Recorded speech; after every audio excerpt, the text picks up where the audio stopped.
ये जो स्टार्टअप है, ये तो अपना जो नर्सरी स्टार्टअप है, जैसे वर्निका सो फ्रूट नर्सरी है, इसको तो अभी शुरू किया अपने को 9 साल हो गए हैं।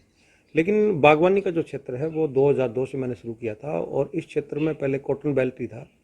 लेकिन कॉटन के अंदर लगातार किसान को मार पड़ रही थी। कभी सुंडी की मार है, कभी सूखे की मार है, कहीं कोई ज़्यादा बरसात की वजह से, कहीं कम बरसात, कई फैक्टर थे जिससे मतलब जो कॉटन बेल्ट है वो पूरी तरह से ध्वस्त हो गया था यहाँ।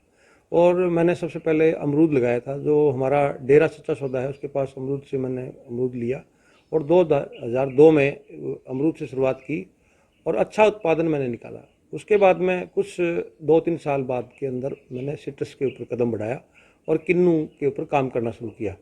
तो करीबन करीबन मेरा 21-22 साल का सफ़र है जिसमें मैंने काम किया है। इसमें 4 बार हरियाणा सरकार ने मेरे को चौधरी चरण सिंह जी का जन्मदिन मनाते हैं उस टाइम जो जिस विधा पर जो काम करता है किसान, उसको हरियाणा लेवल का सम्मान दिया जाता है। तो चौथी बारी मेरे को सम्मान मिला है हरियाणा सरकार से, और डिस्ट्रिक्ट स्तर से तो कई बार पुरस्कार मिले हैं, और बहुत से और संस्थानों से भी काफ़ी बार सम्मानित होने का मौका मिला है। बिल्कुल बात आपकी जायज़ है, क्योंकि जहां हम कोई प्रोडक्शन, मैं किन्नू की बात नहीं करूंगा, पूरे अगर हम अगर किसानी की बात करें पूरे भारत देश में, क्योंकि ये हमारा जो देश है ये खेती किसानी का देश है।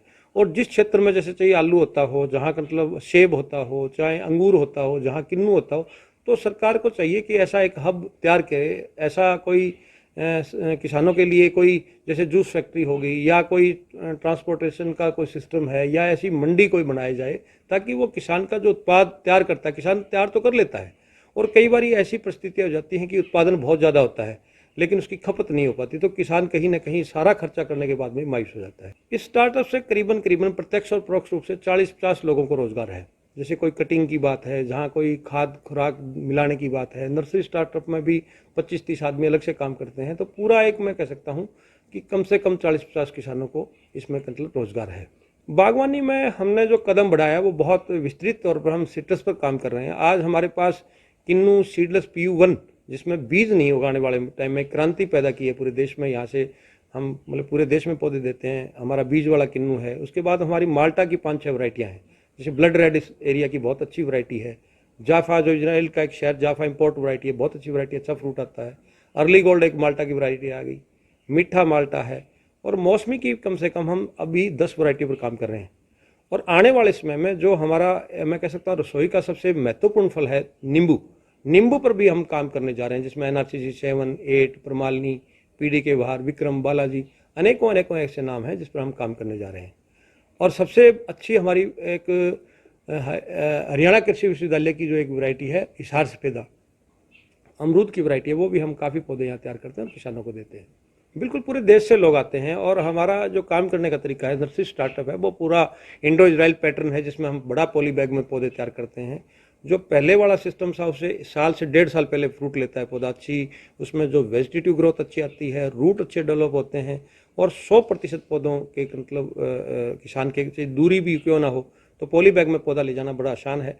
तो इससे बड़ी कई आसानी हुई है, और मैं तो यही कहूँगा सरकार कुछ इसकी तरफ और ध्यान दे तो किसान और आगे बढ़ सकता है। बिल्कुल पूरा आप सबसे दूर हमने जो बालाजी का ये आपका तिरुपति बालाजी का मंदिर है, आंध्र प्रदेश से लेके आपका मध्य प्रदेश, आप धार डिस्ट्रिक्ट है वहाँ पौधे गए हैं, और भी 1-2 डिस्ट्रिक्ट हैं मध्य प्रदेश के, गुजरात में पौधे गए हैं, हमारे पंजाब हरियाणा तो लगते स्टेट हैं, यहाँ तो काफ़ी बागवानी होती है, तो बहुत बम्पर तरीके से पौधे जाते हैं यहाँ, हर बहुत से किसान आते हैं, और लगातार यहाँ प्रशिक्षण प्रोग्राम भी चलते रहते हैं। हमने यहाँ अटल भूजल योजना जो सरकार की योजना है उसको भी हमारा ये हमने जगह दी हुई है, और जो किसान आते हैं उनको ड्रिप के माध्यम से बताते हैं कि पानी को कैसे बचाया जाए, कैसे हम हमारा ये संसाधन है, हमें हमारे पूर्वज बहुत कुछ मतलब पेड़ दे के गए हैं, पानी दे के गए हैं। जिस तरह से दोहन हो रहा है उससे क्या है कि आने वाले समय में बहुत ही विकट स्थिति पैदा होने वाली है।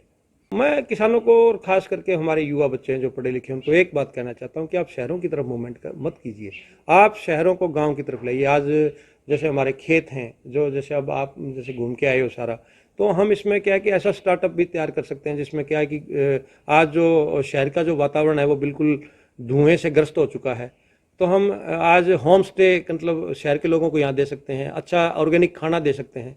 तो मैं युवाओं को कहना चाहता हूँ कि आप खेती किसाना में आइए, कि ये कोई छोटा धंधा नहीं है। हम हमारी सब्जियाँ इसमें खुद तैयार होती हैं, फल हमारे हम अनेक प्रकार के, आपको कोई भी फल देख लो हमारे खेत में पैदा होता है। मसाले हमारे खेत में पैदा होते हैं, सब्जियां, तो फिर क्या है कि तो दाल हमारे खेत में पैदा होती है, अन्न हमारे खेत में पैदा होती है, हमारे पशु हैं जिनका हम अच्छा दूध दही का मतलब घर में पैदा होता है।